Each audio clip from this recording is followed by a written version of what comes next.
Hi, I'm Mike, and today I'm going to do something I should have done a long time ago, and that is hang a tennis ball from my garage ceiling so that I know when to stop so I don't run the truck through the wall of the house every time I want to park. Hey, if this is your first time here, don't forget to hit the subscribe button below so you don't miss anything. So I've got a lot of crap in my garage, especially in front of my truck, and if I don't stop it just in the right spot, I risk mashing the grill into it, and I don't want to do that. So I stole a ball from my dog. She's not going to miss it. She's got a ton of them, and I'm just going to hang it from the ceiling.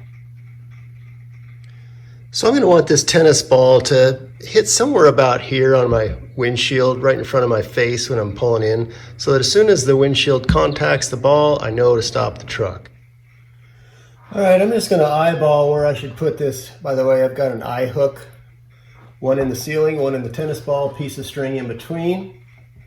So I'm eyeballing about where this needs to go, and I think I'm going to put it right about there. So I'm going to make a little indentation and screw this in. All right, I found some masonry twine, pretty stout stuff. Just going to tie it onto that hook and let it fall down to my windshield. So I've got the tennis ball and another, this is a much smaller eye hook, and I'm hoping this tennis ball is strong enough to take the threads on this. Well, I think the threads are going in.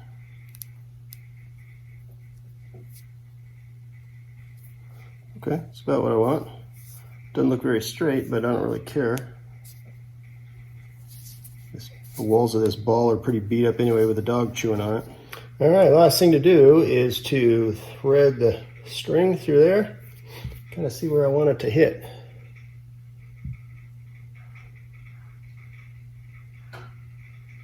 That's too high. That's about where I want it right there. So when I push that with the truck windshield, I know I better stop quick. All right, there's the finished product. It's not pretty. It goes from the ceiling down to here, and the important thing is that little clunk. So when I pull it in, I know exactly where to stop.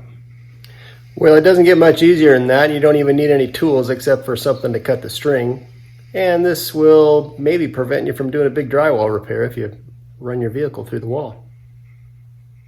Well, I hope this video helped you. If you have any questions or comments, leave them in the comment section below.